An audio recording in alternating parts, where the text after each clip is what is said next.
That's right. Well, we did have the key losses of, Chase Budinger and Jordan Hill, who did make up the big three with Wise.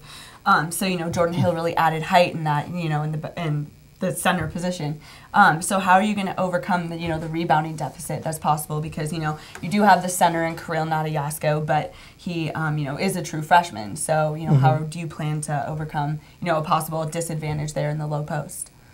Well, we have to make it up with the total group effort. And we're not the only team that does it. Some of the best rebounding teams in college basketball don't necessarily have that one or two huge players that get all the rebounds. They do it like people like Solomon Hill or Jamel Horn. We have to do it the same way. And our guards like Brendan Lavender and Kyle Fogg, that's something that they can't take for granted. They have to help out, especially defensively. And that's something that through trial and error, every practice we go through, we try to make a bigger and bigger emphasis. And that's important as we approach games. Okay, so now that you're here at Arizona, your former mentor, Herb Sendek, is over at Arizona State. Obviously, you guys have met in the past. You guys were together at North Carolina State. So how has that been so far in terms of recruiting, but mostly what are you going to look forward to when it comes to game day ASU U of A? Well, I respect Coach Sendek, and he's a good person. He certainly gave me an opportunity in college basketball.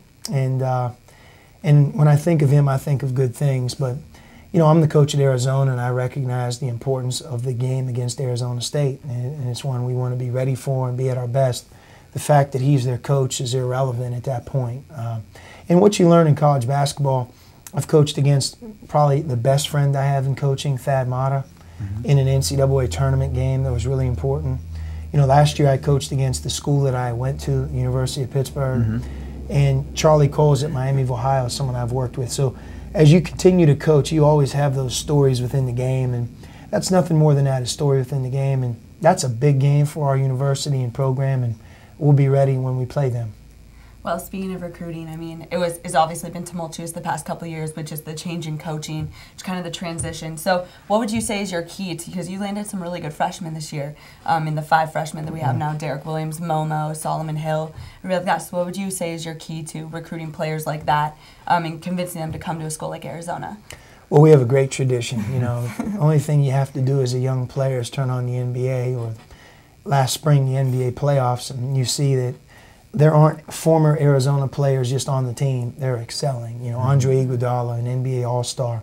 Steve Kerr, who's the general manager of an NBA franchise. And, Gilbert Arenas, Luke Walton, who won an NBA championship. And, in this year's draft, you have Jordan Hill and Chase Budinger. So one stepping stone or one thing that really helps is when young people see that this program has produced great results. And bigger than that is the winning, the 25 consecutive years in the tournament, and the Final Four is the national championship. We have a lot to sell from a tradition, and that's just one of many things that are going to lure young and talented people to Tucson. But that's the name of the game, and just because we have had one class, it's important that we follow that up with another class and then another class. Some classes will be bigger than others, but just every year it's very important, and that's the lifeline of our program.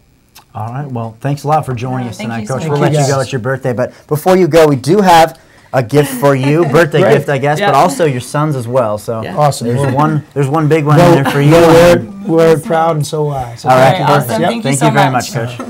Thanks again to Arizona head basketball coach Sean Miller for joining us here on the show. We hope to see a lot more from him and the gang this season. Speaking of success on the court, the number 18 ranked Arizona women's volleyball team completed the season sweep of crosstown rival ASU on Friday.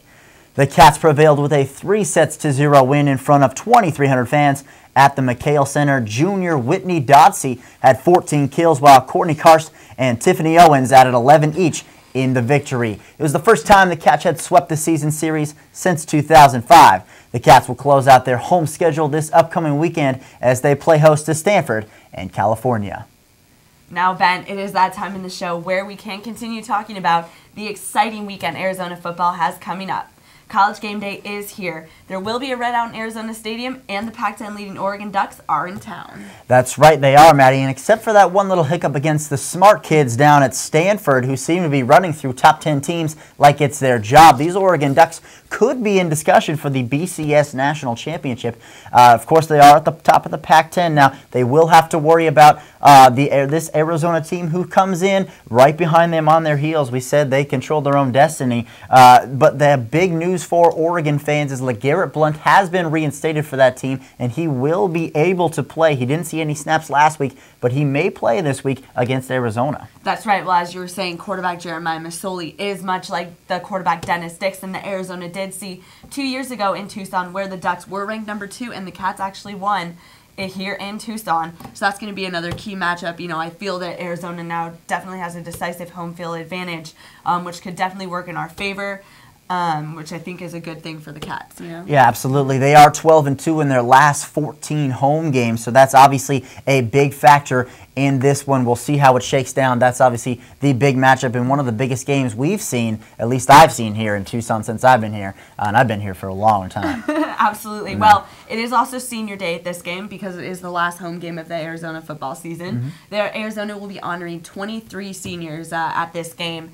And then it is senior day for the Oregon game because it is the last home game of the Arizona football season. The team will be honoring 23 seniors this year. Yeah, absolutely, Maddie. And it will be very interesting to see how the Arizona defense responds to the number 6 rushing attack in the entire nation that Oregon brings in.